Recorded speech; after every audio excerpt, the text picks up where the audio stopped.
All right, all right. Welcome, everyone. Thank you so much for joining us today. This is the Psyched Soul Talks Integration and Soulpreneurship series. I'm Sheree Malcolm Goddessai. I'm the founder of the Psyched Soul. The purpose of our event today is, or in general, the purpose of Psyched Soul Talks, let's talk about that first, is to share about the wild and empowering journey from psychedelic therapy and integration all the way to creating a paradigm shifting career in the psychedelic revival.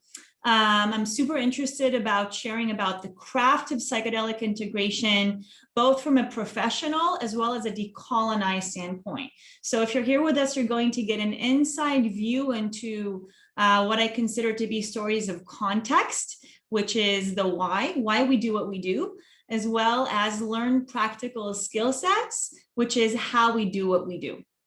So this is a place to connect with the authentic trailblazers and daring visionaries of our time, of course, to be inspired to forge novel ways of living through the human experience while we all go on this crazy, messy ride and wild journey together in the psychedelic renaissance, and of course, collectively and individually as psycho-spiritual beings that are going through a remembrance, rediscovery, recovery, soul recovery process. So my guest today is Isabel Santis. And before we introduce her, thank you so much for being here, Isabel. So great to finally connect in person.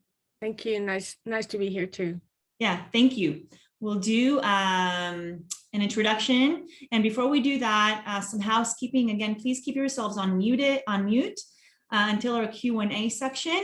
And feel free to, of course, light it up in the chat. If you have any questions, you can put it in the Q&A box and we'll answer everything towards the end of our event.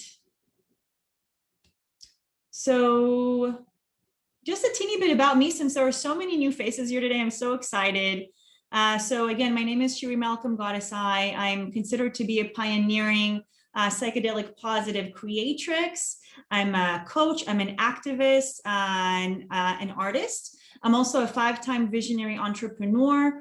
I've created 5 psychedelic organizations in the past 6 years, including a registered 501c3 nonprofit community, a virtual education hub, a professional integration alliance, and also an online school where I instruct individuals or mentor them on how to become psychedelic support pioneers in their own niche in an artistic and creative process through my Psyched Soul Play School of Integration and Soulpreneurship. And I'm a mother and a daughter, and more than anything, really just a human being just trying to show up in the best way possible while helping others make it through this journey, right? This beautiful journey. And also a quick disclaimer. So everything that we're going to chat about today, of course, is for educational purposes only. As we all know, we're still living through the effects of the drug war. Many of the psychedelics that are used in our modalities are still considered to be illegal in the West. Of course, everything that is mentioned here today is for educational purposes only. Please do not use this space to acquire illegal substances or try to make any illegal connections. This is just for educational, informational. So let's please also keep our interactions clean in that regard. And thank you for respecting and honoring our space. Isabel. Hello, how are you? Hi. Finally, we get to you. You're a psychedelic integration specialist. Yes, yes. SpiralJourneyIntegration.com. You help people prepare and integrate for their entheogenic exploration using movement, using art, using nature activities, journaling, and dream work. You offer educational sessions and group integration cohorts. You began learning about expanded states of consciousness at the age of 25 after a dream that changed your life. Can you tell us more about that dream? Yes, it was one of those experiences that completely shifted the way that I think. You know, it's probably one of the most transformative experiences of my life. I woke up from this dream just covered in sweat and shaking, and knowing that I had been in a place that was not this plane. And I was agnostic and an atheist, and there was just, I had no foundation at all to make any sort of context or sense of the experience that I had. And I was, it kind of launched me in what we now I know the language for, a spiritual emergency, because I really did not have any context. I didn't have any grounding. It was really destabilizing. And for about 3 days, I was just unable to concentrate and operate normally. My now husband, then boyfriend, suggested that I go to the Jung Institute, and which is here in San Francisco. And I met with the librarian who helped me put together all the pieces of the dream in a way that it made sense for me. And that's when I fell in love with integration. This process of gleaning insights and finding meaning that personally resonates from an experience from an altered or expanded state. And I began studying Jungian psychology then, and then I started pursuing work through the Foundation for Shamanic Studies, and then holotropic breathwork, and a number of different techniques that help support the integration and exploration of expanded states.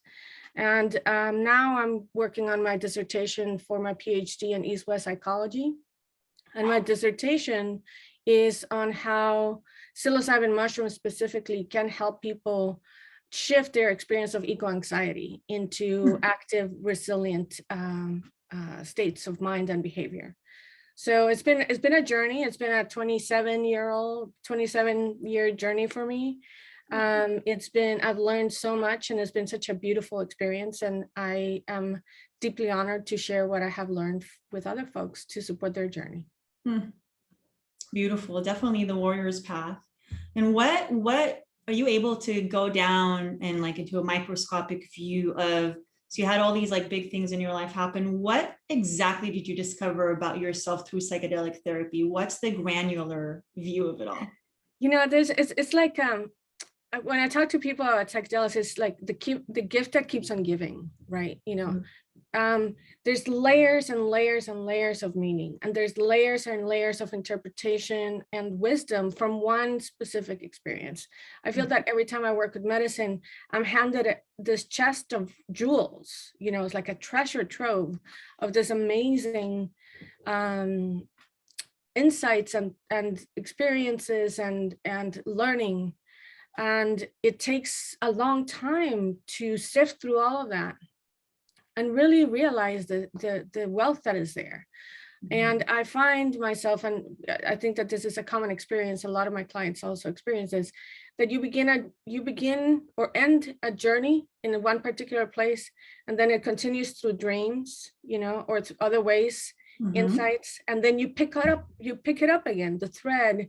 It may not be like a continuation that's obvious in a narrative, but you find yourself at a continuing place where additional layers of meaning and understanding come through. So it feels like if you make psychedelics a practice, and it's something that you use intentionally to grow and expand and manifest your integral self into the world, then it's a journey. It's like there's rest stops in the middle and opportunities for you to put together the meaning of what something is, but then you get back on the road again and keep on going. And that's been, one of the most, I cannot point to one particular, there's quite a few that highly resonate, but like the first time I experienced unconditional love, like complete, undeniable, all-encompassing unconditional love, something that is just so profoundly scarce, sadly, I think. For many of us, a lot of the love that we experience is based on how we look or who we are or what we do for others or whatever. But this sense is you're okay just exactly how you are.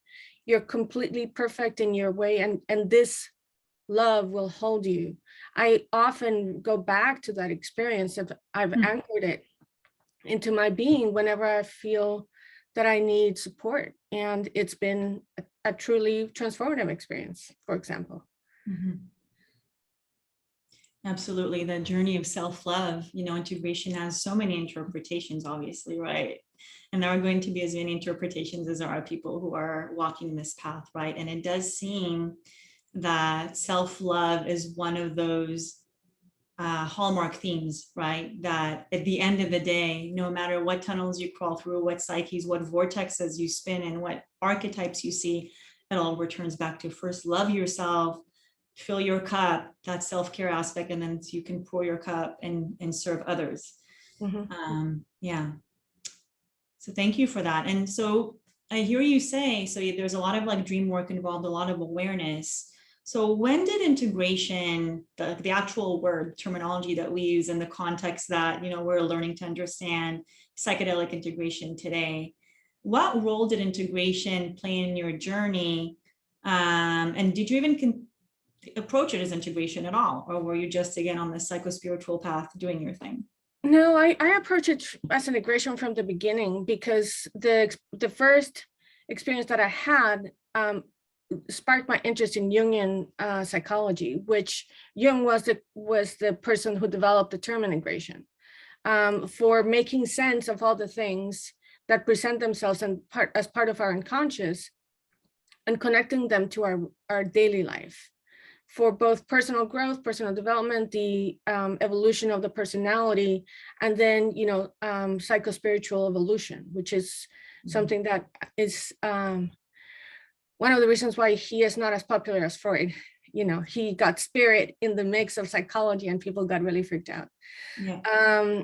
But yeah, there's also the work of Assagioli, which is a contemporary but student of Jung, who continued more markedly in that vein through a process called psychosynthesis, which is a big emphasis on personal development and spiritual development. And so for me, all of that was part of what I was studying and what I was learning and putting together from multiple disciplines. And it's really driven my process personally, and also the way that I work with my clients. So the idea of integration, to those of you who are maybe new to the term, and again, as Isabel said, it's not a new term at all, coined by who is considered to be the father of depth psychology, Dr. Carl Jung, who a lot of us that are in the field have taken to his theory to interpret the psychedelic experience, and of course the journey towards wholeness, which is what he coined as integration, which he also coined the individuation process, which is the process of separation from anything and everyone else, from the collective, and identifying yourself as a sovereign being, and identifying your qualities, your archetypes, your personality structure, what makes you the individual, whole and complete individual that you are. And that is, the term individuation is akin to integration. And I love how this is something that you're using in your method. And I'd love to know, before we jump into your methodology, Isabel, so what was a turning point for you? Obviously, you've been on this path for a while now, right? 2.5 decades. How did you actually decide to turn this into a career? How did you decide to become an integration specialist? It's really funny, because for years I had like this double life. I led this double life. I was working in marketing and product management and project management as a career, like full on. And that was what I did to fund all the other things that I wanted to do. So I never really identified with my career as my goal, where I sought my fulfillment. It was a means to an end, so I could pursue the things that I felt didn't really give me any money. Actually, it cost me a lot of money to do all the workshops and training that I did. But it was what was really fulfilling. So there were a number of different avenues that I pursued for achieving this personal satisfaction, but I had two separate careers for a very long time. And Mhm. about 3.5 years ago, I was really What dissatisfied. was your other career? What's your separate I was a career? project and program management. So I worked in marketing and program management. My last job was as the program manager for the education department for KQED, which is our local CBS and PBS station. Okay. PBS and NPR station, sorry, not CBS. Mhm.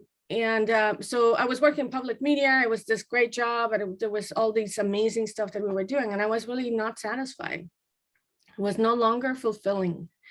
And I had gone through the path of going away from my job before that was at Salesforce, and I went away from the purely corporate, path to something where it felt was mission driven. And I was there for 3.5 years, and I was just not happy anymore. And I knew that there was something that I needed to do differently. So my friends and I do a camp out every year. And during this camp out, I decided to work intentionally with acid and ask a number of questions. And I got the answers were so on the nose, I had gotten my coaching certification years before, and I have a master's in transformative leadership. So that was like a parallel path that I was pursuing all along. But I had abandoned coaching for, because I was pursuing a really intensive work career.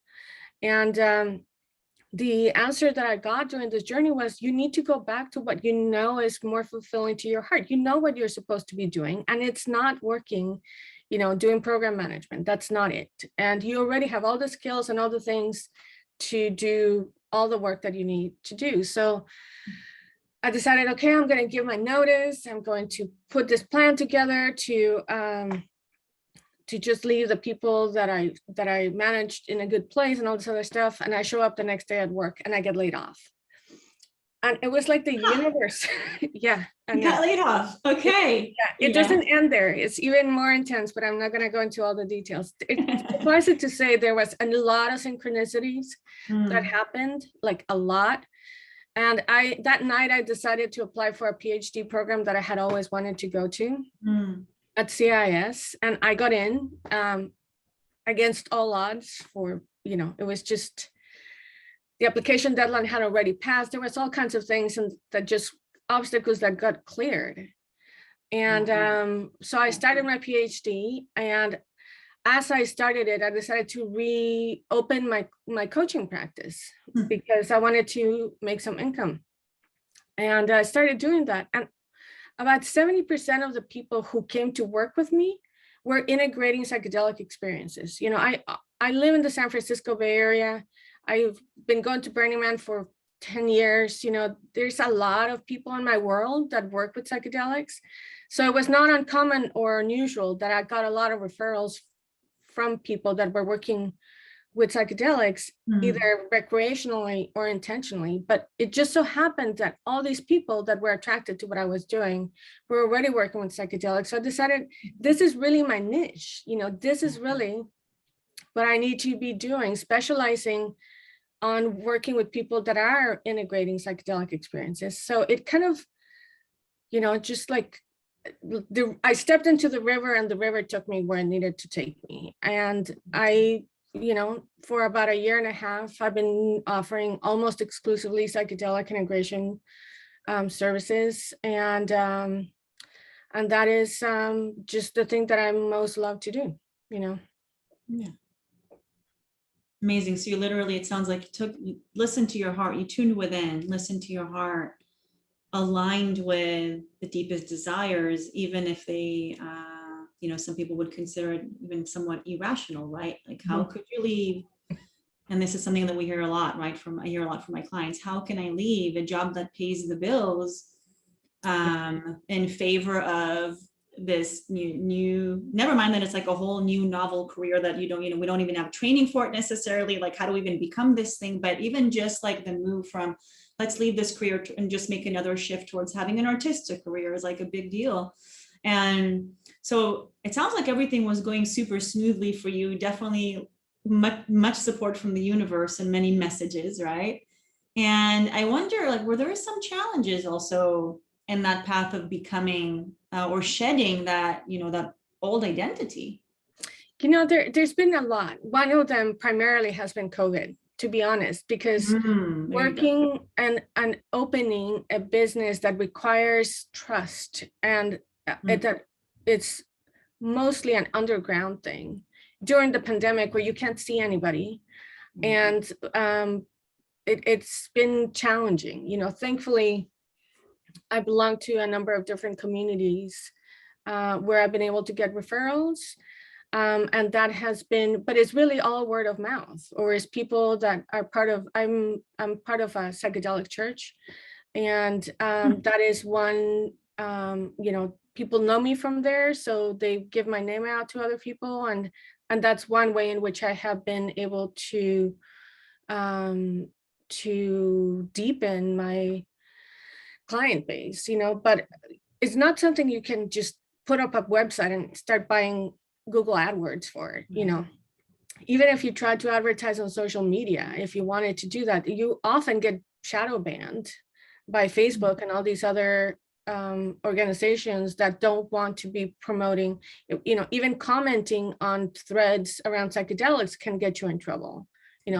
I've gotten, I don't know how many times I've gotten a shadow banned on Facebook. And so it's just not avenues that I choose to use for the work that I do.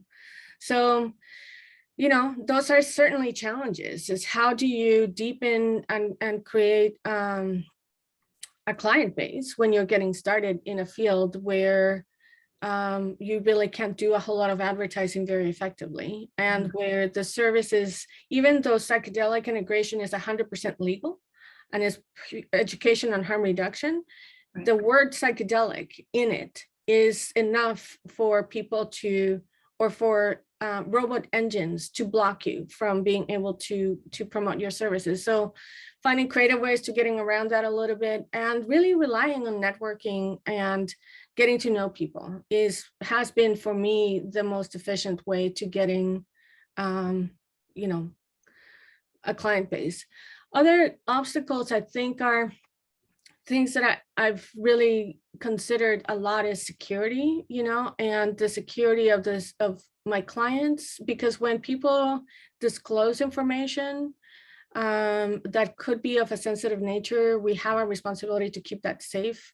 And even though coaching and specifically psychedelic integration coaching is not protected over HIPAA guidelines, we don't have, unless you're a therapist, we don't have client privilege of confidentiality. It's still really important that we keep that information as safe and confidential as possible. So finding ways of doing that effectively has been something that I've, put a lot of effort into. And let's jump into that, since this is really, we're really interested in learning about how you actually manage your client base. So it seems like, you were able to overcome some obstacles that are very common, by the way, in the field. How do you get integration clients when there's so much stigma around psychedelic use? Not just people, but like the actual service providers, the software that we need as professionals. I mean, one conversation we were having in my class this week is, can I actually put up a website and even connect with like a payment provider, because there is a high chance that they will deactivate my account as soon as they find out that it has the word psychedelic in it, which has happened to me multiple times personally. So you were able to overcome that. And then you found your client base through word of mouth and the church that you're in. I think those are excellent pointers, really like tapping into your community. For any new coaches, tapping into your community and or creating one for yourself, right? If it doesn't exist, then you can go and create it yourself. One way to do that would be to go and start a meetup group, which is accessible, free. You'll have a lot of audience there for sure, interest-based, of course. But yeah, so now that you have your audience, you have your clients, walk us through what it looks like to actually work with you in terms of your process management as a business owner. Yeah, so I have come, I use a variety of different tools, and to manage my workflow, really. I have an intake survey that I have all my clients fill out, that I want to keep attached to the client record. And I want to be able to have notes associated with that. And coming up with a process for doing that manually, I was first using Google Docs, and then using a different survey software that was HIPAA compliant. But the problem with all these things is that you have your client information in one side, but then you have all these notes that you're taking, or that you have to maintain for your client progress, separate. So it makes it really kludgy trying to go back and forth between one thing and the other. So I investigated a lot of different coaching platforms that would help me. And I finally, I looked into Coach Accountable, Honeybook. Oh my God, I'm forgetting. There's a couple other ones, and I ended up with Satori at this moment. And the reason why I ended up with Satori is because it has a good, very clean interface. It has good landing pages for people to understand what it is that they're not beautiful, but they're clean. It manages all of my people pay me in advance, which we all know that's a really important thing when you're trying to work with clients. You don't want to spend any time in collections. So it saves me a lot of time, and I'm able to attach to an appointment a type of questionnaire, so that people can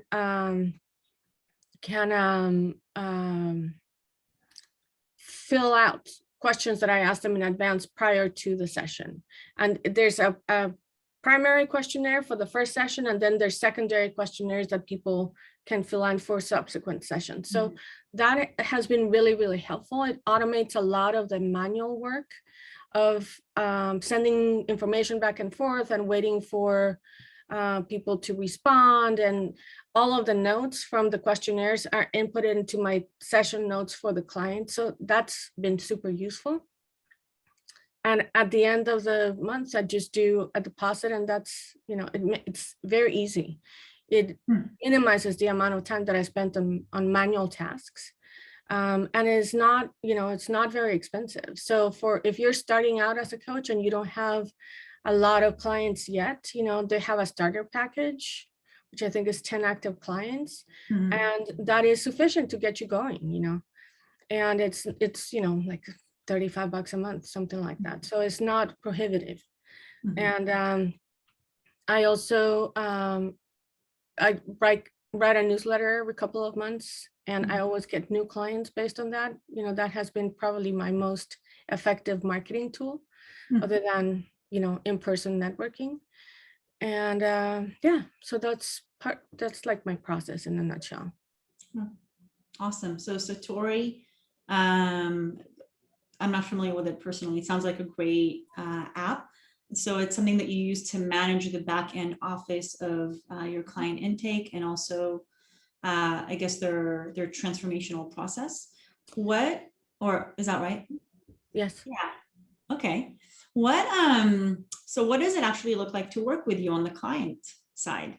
On the client side, usually I send people a link to book a free consultation with me, and we talk about what it is that they're looking for, what their goals are, what do they want to work on, and why they have chosen to work with psychedelics specifically, and what their practice is already. Because some people come to me after years of working with psychedelics and not devoting a lot of time to integration, which happens a lot. And all of a sudden they come to a point where they realize that in order to go deeper, they need to do something about the stuff they already collected that they haven't implemented for years, right?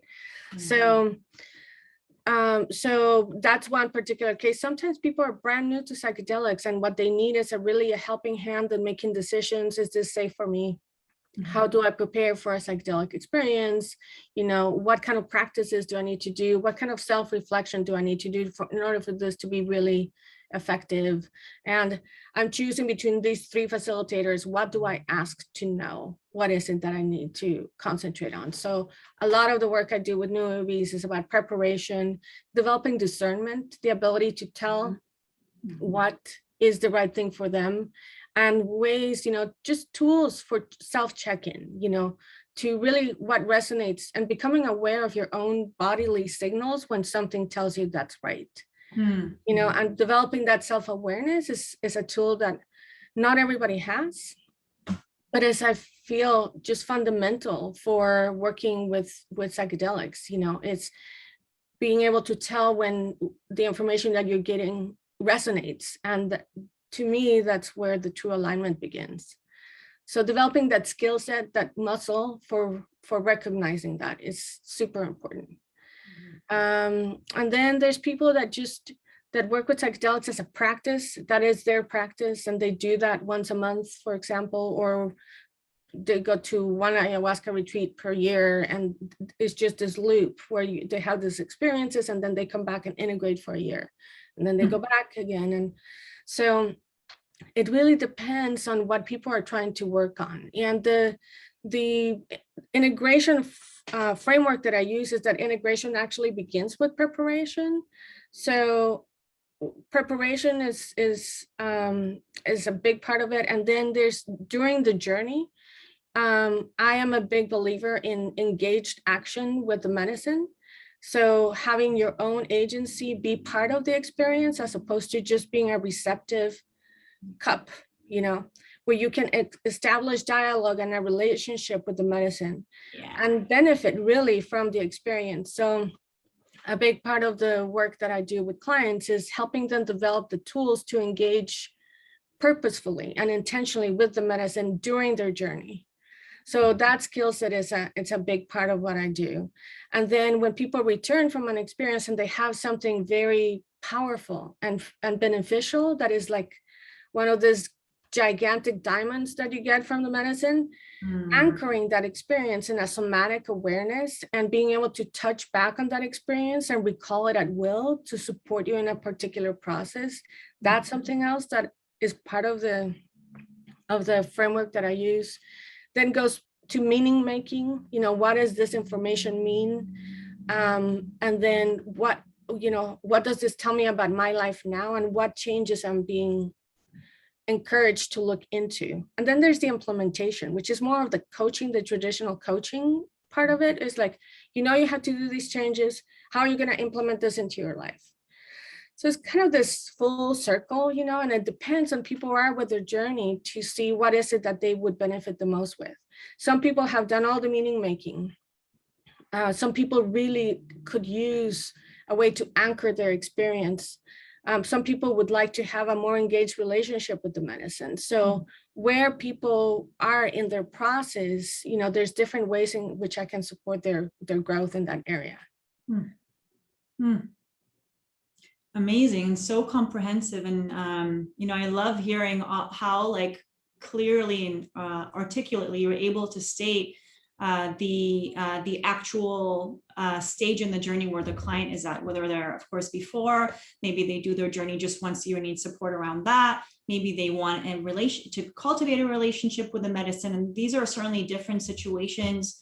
You know, integration is definitely not a one size fits all approach. And I do feel that many of the newer coaches in the field who are just getting their feet wet, you know, they're kind of falling into the classic integration support system of, I'm just going to offer preparation sessions and then integration sessions without even necessarily even knowing what that means. But literally that's kind of the structure that is very popular in our field right now. So they do maybe 2 sessions before, 2 sessions after, and then maybe they feel like they fulfilled the integration service to the client.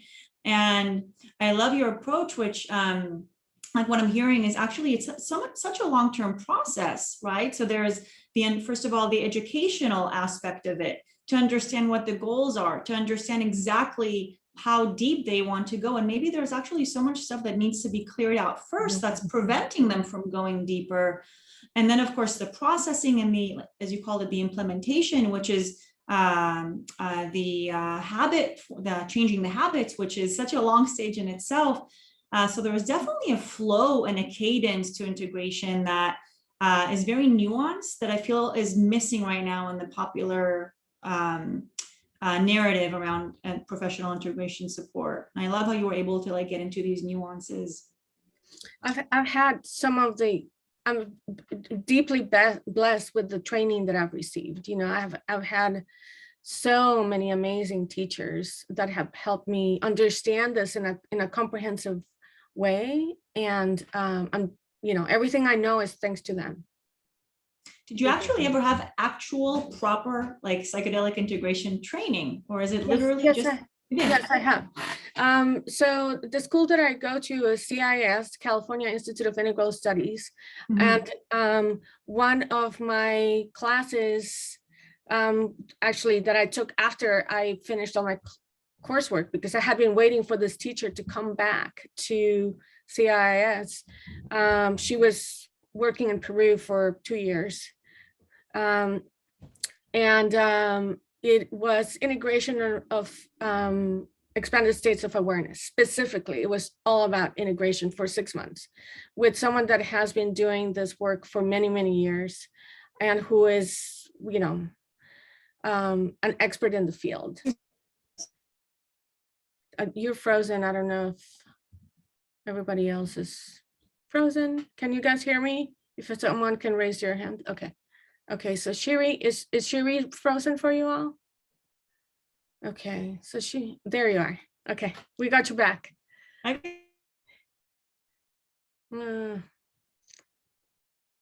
So I'll keep on telling that story. Yes, I was very lucky to have that training, and then all of the Grof transpersonal training, holotropic breath work from Stan Grof, is all about integration. It's, even though it's, I don't know how many of you know about Stan Grof, but he was one of the founders of transpersonal psychology. And for many years, he did LSD research. And after that research was made illegal, he developed this technique called holotropic breathwork to use hyperventilation in a led to music over, am I still here? Can I get a, yes? Yes, okay, thank you. There.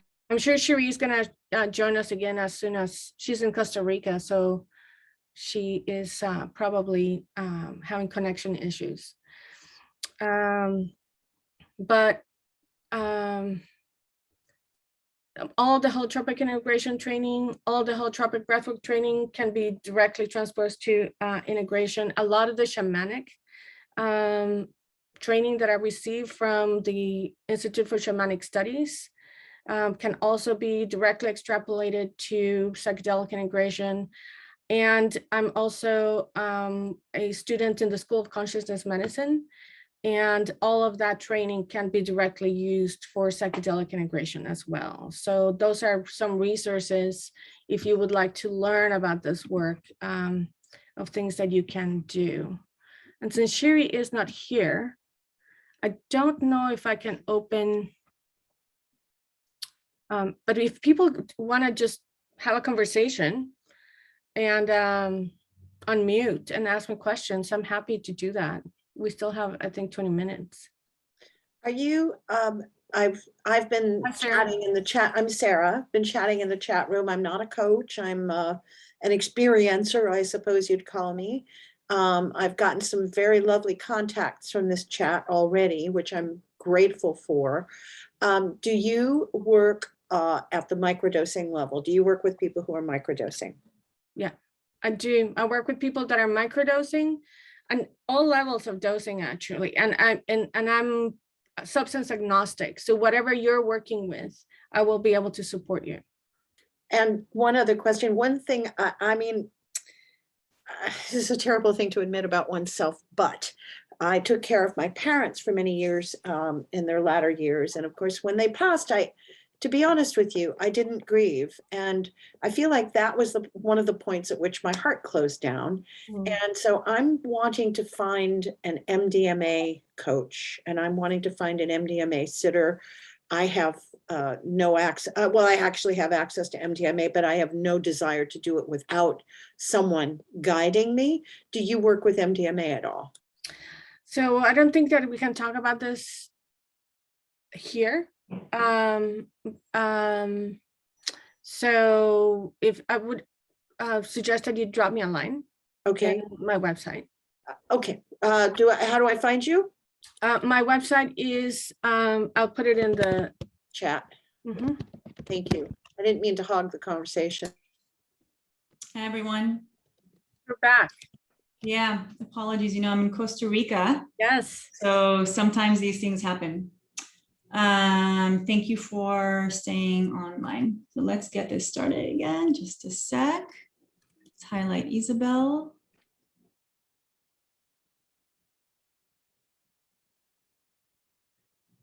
All right. Okay. All right. Apologies about that. Okay, I think we were talking about your teacher at CIIS, and then you mentioned Stan Groff, of course, which is the transpersonal aspect of integration. Who is a teacher at CIIS? I gotta know. Susana Bustos. Susana Bustos, of course. Do you know her? Yes.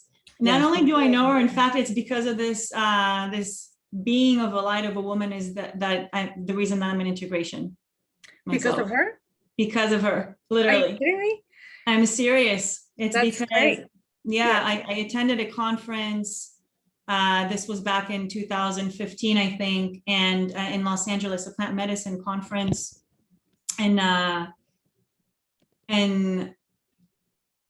she spoke about integration at this conference, and it was the first time that I heard that word, you know, like ever, and anyone explaining it in the way that she did. And immediately, I remember sitting at that conference, and in my notebook, I wrote integration and just like circled it, and then went to who became my business partner at the time and said, "This is what we're doing," and that's how it happened. And Yeah, I'm so grateful for her. She's my dissertation advisor too. Oh, you're I'm so a lucky. huge fan. Yeah, she's amazing. Oh, okay, so no wonder now. So now everything makes sense. You literally have one of like the pioneering elders of integration, literally, mentoring you. Amazing. Amazing. I'd love to know more about, so how long do you actually work with your clients in terms of like, is it like packages, month to month? Tell us like, again, the management structure of it. So it depends again, you know, sometimes people,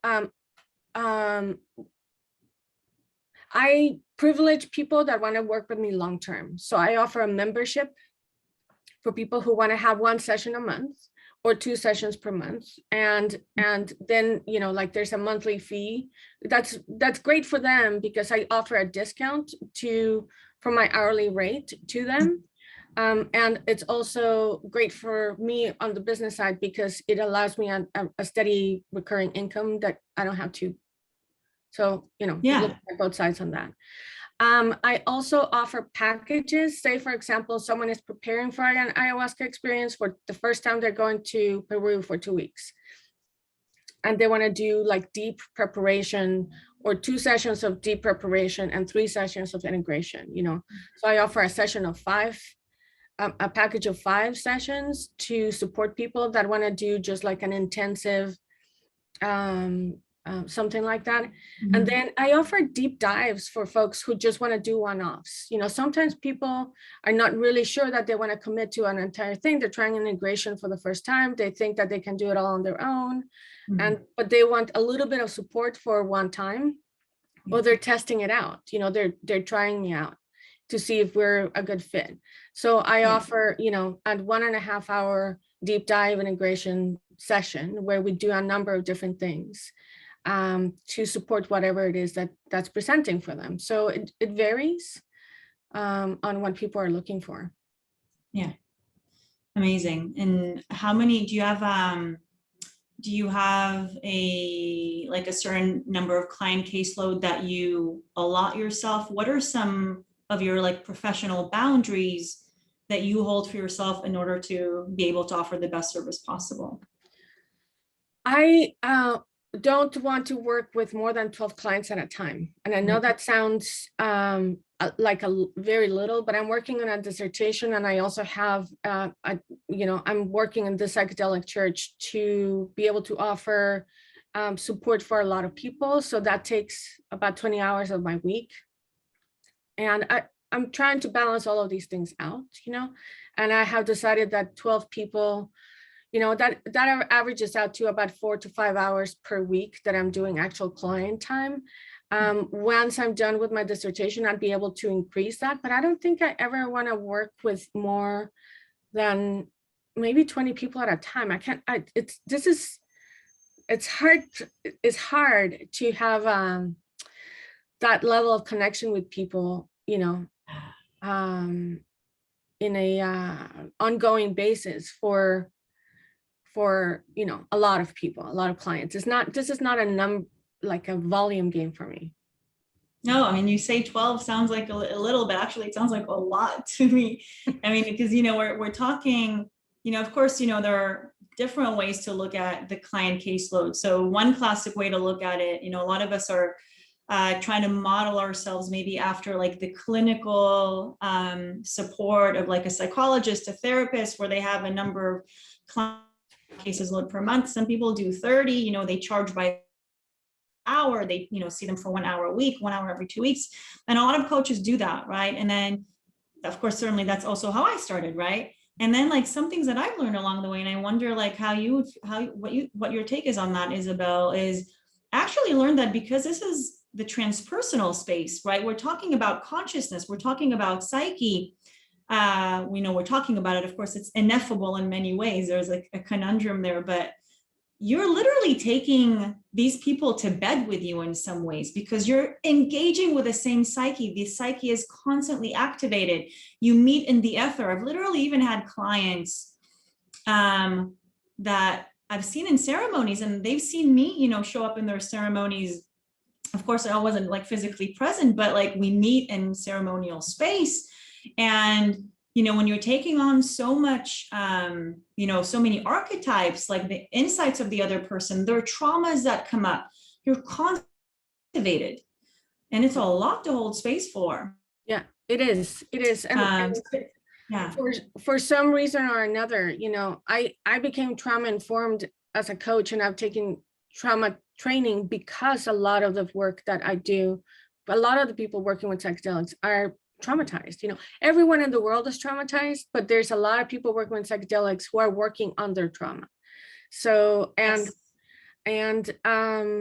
it's really difficult sometimes to hold that space for someone in a way that is clean and intentional and really supportive and healing and honoring and all of these things. So yeah, it is hard work. And it's, I in addition to the 12 clients that I try to max myself at, I also do cohorts of people doing integration together, where we use a lot of dream work techniques for that is fantastic. And that is really exciting because it's different from the peer, you go to this peer integration circles and you get 3 minutes to talk to about these bunch of strangers about your story. The cohorts are 8-week long experiences every 2 weeks, where you meet with the same people for 8 sessions for 2.5 hours, and we go deep dive in integration and practice, skill development.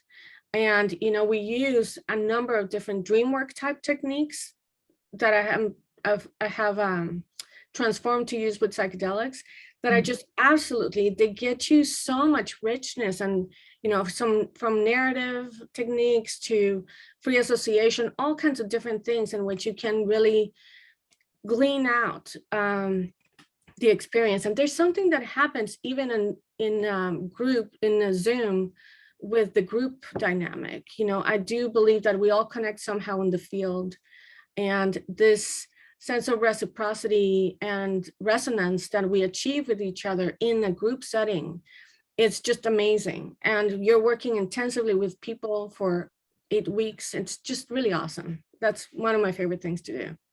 Yes, absolutely. I completely support that. I find that working with groups lends a completely different experience. Certainly every person goes through their own process, as well as you're tapping into the collective consciousness, which again is activating in and of its own. So I do feel there is a tendency to gain more context and to do the storytelling together, which is extremely powerful. I'm wondering, okay, so you do working one-on-one, you do consultations, you do long-term work. We're going to have a round of Q&A, by the way, later, guys who are asking questions in the chat. You do the cohorts. Anything else or other services that you provide as part of your work? I've been thinking about putting together a course on integration for people to do self-paced and doing a weekly group call for folks, whoever's different, but I don't have all the material put together yet. I've been focusing on so many things that I just need to develop that. But no, at this point is the groups and the individual work that I'm doing mostly. I do workshops as well, but those are mostly in person at the church. So it's not been, it's not something I've offered very widely. Yeah, it sounds like you certainly have your hands full. Just being a PhD student is kind of a full-time job. Yeah. Wow, that's a lot to juggle. Kudos to you. Thank you. I'm wondering if you can also share, a bit more of your personal insight about, this like big transformation that you went through in your life. And obviously, you have you're demonstrating how completely possible to create a novel career if you have the right training in place, the right mentorship in place. Certainly, it seems like you've literally built your own business model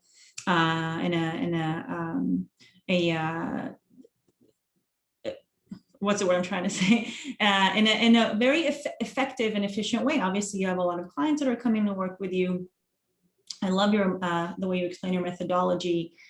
What were some of the things that Isabel had to let go of when she became or adopted this new professional role, which we also know for a lot of us professionals, like it's professional, but it's deeply spiritual, it's deeply personal. This is because it's like a purpose-filled career. It's like you're invested all in this. This is very different from working on a TV station for someone. This is like your joy, your vehicle, your spiritual development vehicle. So what transformation did you go through in order to be able to become that? Well, so many, there was so much shedding to do. There was so much shedding on limiting beliefs and attitudes and just concepts, self-concepts about myself and what I could not do. Not just the imposter syndrome and the I'm not enough type thing, but also this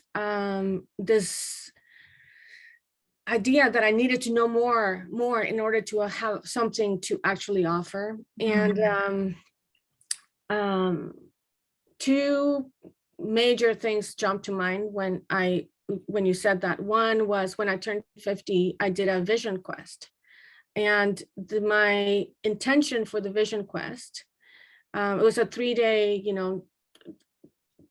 alone in the, wilderness type of, you don't eat for 3 days type of thing. And there were 4 days of preparation beforehand, the experience, and 3 days of integration afterwards. So it is like a retreat, like any other expanded state, right? There was no substances involved, but Absolutely. It's basically the same process. And my intention to come in is to come out with that as a graduated elder, as someone who felt that I have achieved enough and I know enough to actually be able to share with other people what I have learned. And in the process of return to the commune, you know. Mhm. The way that this is organized is when you leave, you enter the land of the spirits and nobody sees you, nobody interacts with you. If they see you, you're invisible. And then when you come back to this default reality, you cross a threshold. And when you cross a threshold, your intention is fulfilled. You know, you're coming into with, so it's this beautiful, not just a metaphor, but an act of ritual that for me, ritual is incredibly important on making and manifesting things. You know, marking them with a moment or something that is really, there's something permanent about when you ritualize something that becomes part of who you are. So that was one experience. You know, I had to let go of a lot, and I was stepping into the shoes that I had decided were going to be the ones carry me forward, and that I would have something to share. Mm. And 2 weeks after that, I was in the jungle in Peru, doing ayahuasca in a 3-week retreat. So it was this 2-month continuation of a journey. Wow. And during one of the ayahuasca ceremony, I had a battle. I had a battle with a spirit. And part of my process was I felt really constricted, and then as I started doing this battle, I broke through a cocoon and my wings came out. And I had these wings, you know, these gigantic wings come out of my back. And that was just such a powerful experience because I felt that it was the answer to my prayers, if you will, of all of my intentions and all the effort and direction that I had oriented my life towards. I was being given the permission by the spirit world to conduct the work that I was doing. So there's been, I find that if you approach with sincerity and put in the work, that you know, you're recognized and appreciated and allowed to permission to do the things that you want to do and supported in that process. So that's been my personal process of, like, literally I felt transformed. You know, I'm sure you've done ayahuasca, and there's such a visceral sense of like this, I cannot explain it, but you know, I know their wings are there. So so that's, and thank you for that beautiful blue morpho, because it just looks like that. Thank you, Jamie. And it's such a it was such a powerful experience. So it's been my journey. Exactly. I know the wings are there is like the probably like the summary of I feel of today's talk. Extremely powerful, and how not just lucky but privileged are we, those that have access to, whether it be it plant medicines, synthetics, entheogens in general.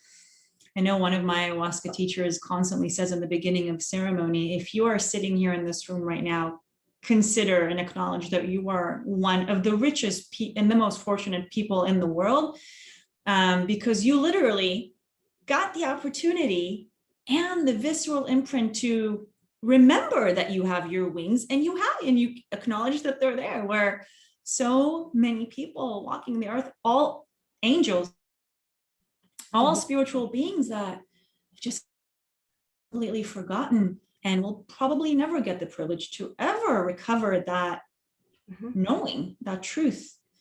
And you know, this is, I feel like, you know, the embodiment that you're bringing into like this conversation, Isabel, which I'm so grateful for, by the way. It's been such a pleasure speaking with you and getting to know you better. Is like, for me, what I'm feeling is like a rekindling of a deeper knowing that we are also wise. We already have all the healing tools that we need. We already have that inner healer within us. We have the mentors and the guides all around us.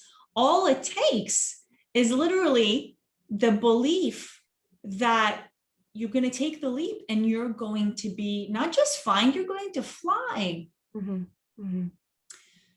And I acknowledge you for the courage that it takes to be able to make that leap. A lot of clients, like, walking into this space, they want to do it, but they don't feel the security, right? The safety to leap. And that's why they come to us, to feel that safety and security, to remind them that they're innately safe and secure and not have to rely on stories of the past to create their present and their future and their destiny. Thank you for that reminder. Thank you for sharing your space with me. I really appreciate that. Yeah. Thank you for that. Is there, you know, as we're coming towards and, you know, nearing the end of our interview, if there would be anything that you would do differently, what would it be? You know, I ask myself this question a lot. You know, there's so many times that where you come to a fork in the road and you make one decision and you wonder, what if I had taken this other road, right? What if I had done something differently? And I know that I'm here today because I took the roads that I took, and I wouldn't be here otherwise. And yeah, there's been a lot of things that I have done wrong. There's a lot of things that I've made mistakes at, and but I think that's part of the gift, you know. There's this beautiful metaphor for me of the butterfly, you know, inside the cocoon, that in order for the first is like this, you know, like gorgeous worm, and then it builds this cocoon around itself, this protective cocoon, and then it turns into liquid, basically mush. And there's this transformation that happens where all the cells of the butterfly get reconfigured to become what it is. But it's not, if you try to help a butterfly by slitting the cocoon so it doesn't have to struggle, the butterfly never develops the strength to fly, and it dies without fulfilling its purpose. So for me, all the struggles that I've had, all the things that I have done wrong, all the mistakes that I've made have been my cocoon. You know, they have provided me the opportunity to fight for what I needed to become in order to emerge and actually fulfill my mission. So all these mistakes I'm thankful for. I think being willing to, you know, learn what you can, and having self-compassion for making mistakes, and having the sense that we are not perfect, and being able to give yourself love even when you feel terrible about yourself. You know, it's been a skill that I am thankful to have learned somewhat. You know, there's still a lot of work to do there, but it also has made me feel more compassionate towards my client and their own struggles, and help them see that in themselves, and reinterpret and reframe their stories as one of failure to one of struggle towards an end of survival and accomplishment. So that's one of the gifts of coaching. You know, the reframing of an experience is such a powerful way of taking a different view of the negative things that happen to us. And I don't mean at all, you know, spiritual bypassing. You know, I don't mean it's just let's look at the light and forget all the darkness. I'm a depth psychologist. I go deep into shadow work. I think that's where a lot of the wisdom lies. But I think that self-compassion is an essential skill, and sometimes we forget about that. Exactly. And then in that way, as we said earlier today, it all boils down to self-love, self-witness, self-acknowledgement, know thyself. Thank you for that reminder. And is there anything else that needs to be shared today before we move into a Q&A? Anything else that you want to leave on the Psyched Soul Talks table? I just, you know, I know that some of the people in your group are people that are considering doing this work, or have just recently graduated from programs or whatever. And I just want to say, please keep going. It's going to be tough, and it's going to be difficult. And if you need to have another job in the meantime, do it, and just work with 2 clients at a time, or whatever it is that you need to do to learn how to do this really well for folks. Don't be afraid of offering your services for free to friends or whatever, just so you get the experience. And when you get the confidence to be able to start charging for your services, then do so honorably, because you have the what you're doing is a beautiful thing. It's a service that needs to be present in the world. And it just so happens that in the world that we live in, the way that we show reciprocity is through this coin and money. It's different from indigenous traditions where there's other ways of reciprocity, but in our world, in the Western environment, don't be afraid to charge for the work that you do, because what you're offering has value.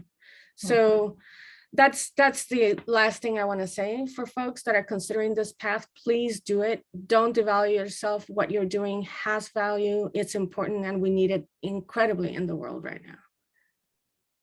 Thank you so much for that. Thank you for that reminder.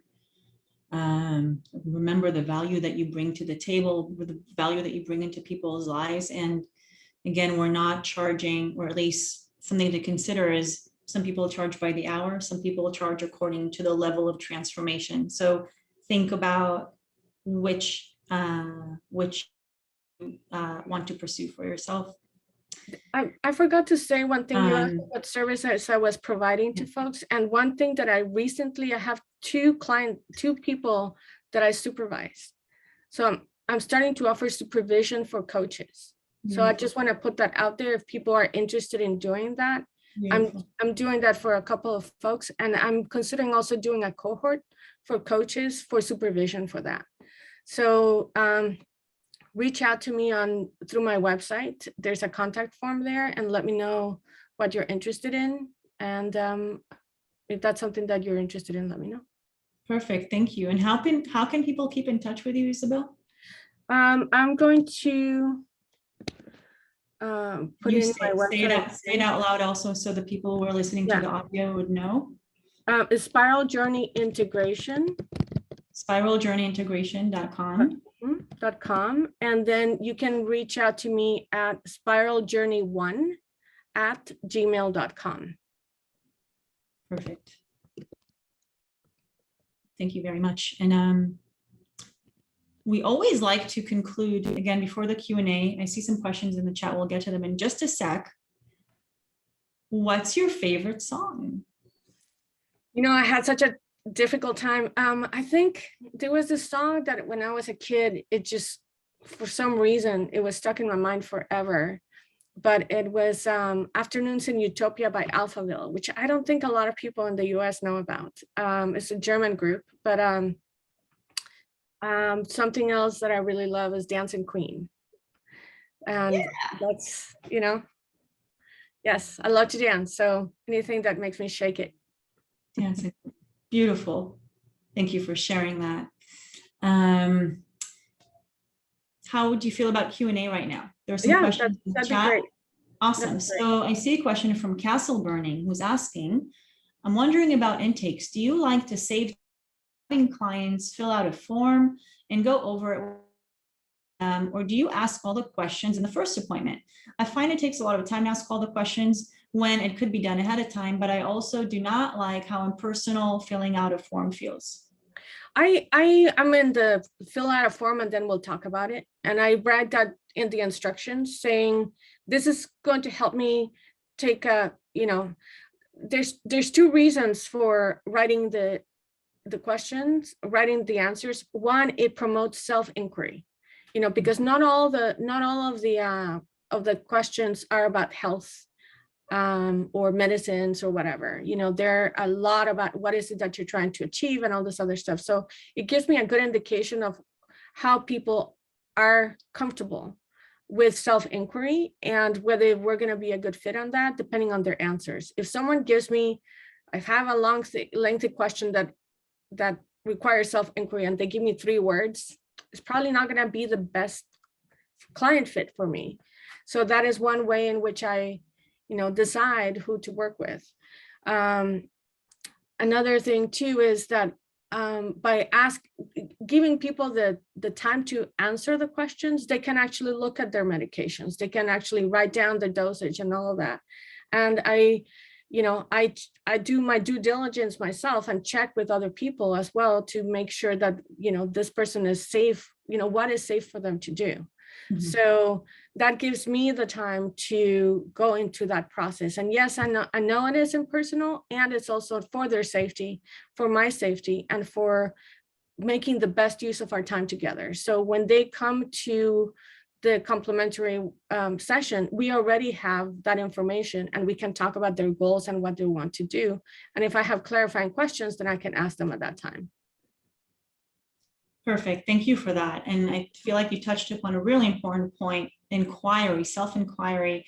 Basically, I feel like you are setting a precedent that if you want to work with me, you want to do this work and join me on this journey, then you're required to put your best self forward and put in intention and energy into this process. And it begins from the get-go before you even decide if you want to work with them. And of course, it gives you information as a provider about this person, but really like it's an understanding of the personal style, and again, communicating a very strong message to the client that the work begins now. Mm-hmm. Mm-hmm. Right. Yeah. Perfect. Thank you so much. And let's see other questions. As a non-coach, let's see some coaching questions. I have other skills that I'd like to weave into my integration practice, such as herbalism, health coaching, etc. But I want it all to fall under the umbrella of integration coaching, but I don't want it to confuse people, nor do I want to offer too many things. How can I consolidate my offerings while being inclusive to all of my skills? So this is such a interesting question, because one thing, so when I started coaching, integration coaching, I want, my coaching certification is in positive psychology coaching, and I was offering positive psychology coaching to anyone who wanted to realize their gifts. And I think that when you cast a really wide net, there's, you're trying to do all things to all people, you're not going to do them as well. My suggestion would be is that if you have a practice that that if you have the skills of herbalism, turn it into a niche and have that be your calling card. So you're not just an integration coach, you're an integration coach that works on, healthy body and lifestyle implementation, and turn that into like this really unique thing that only you can offer. And then you will be able to find the people that are really attracted to that, which I can tell you is a lot, to become your ideal client. So don't be afraid to be really, really specific with your offerings. It's actually even better when you're able to offer something that's super in-depth, that addresses the needs. A lot of people, when they have psychedelic experiences, one of the things that they come out of is, I want to lead a healthier life. I want to lose weight. I want to stop smoking. There's all these health related questions. So don't shortchange yourself by thinking that this is a bad thing, and only offer that. Offer only for people that are really interested in making changes in their life in that way. So that's my advice. Exactly. I feel like Isabel really nailed it on the head with that, is that the more that you niche, the more valuable actually that you become, because only you have your own wisdom that you can pour into that contextual integration container. And people that need that medicine will go above and beyond to work with you. And of course, will be willing to invest accordingly, because you're so unique and you fit their needs so perfectly.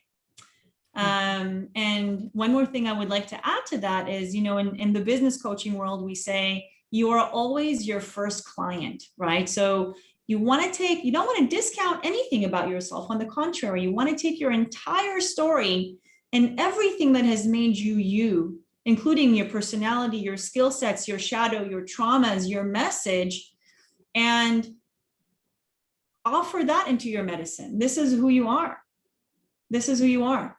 And you basically learn these things probably because you were attracted to these things because there's something about them that you wanted to also heal about yourself. And that experience is extremely valuable, again, for people who are going through that journey. So I second what Isabel is saying and absolutely weave it into your practice. Thank you for that great question. Any other questions about integration coaching? While Isabel is here with us with so much wisdom.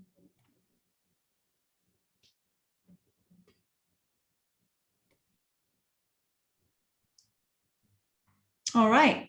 So thank you so much for joining us, Isabel. It was so amazing to finally get to know you on this depth of level. Spiral, your website is again, sorry. Spiral Journey Integration. Spiral Journey Integration. This is how you can join Isabel's community, of course. Be in touch with her. We'll have the recording up also in the next couple of days if anyone missed the beginning of the call. And concluding by 3 pillars that are important to me as part of the series is I always like to end with inspiration, action, and community expansion. So I want everyone to, number 1, say either to themselves or in the chat, 1 takeaway from today's conversation. So what are you taking away from today's engagement?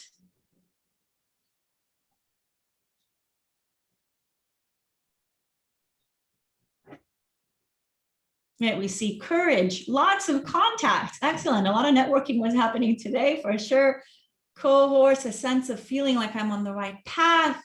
Yes, don't make it so complicated. Yes, an abundance of beautiful being and service. Absolutely. Thank you for that. And then, and yes, the great tool Satori that Isabel recommended. Niche down. Second question I have for you all is, what is one way you can commit to integrating this takeaway into your life? So basically, how are you going to take this insight away from today and actually make it real for you?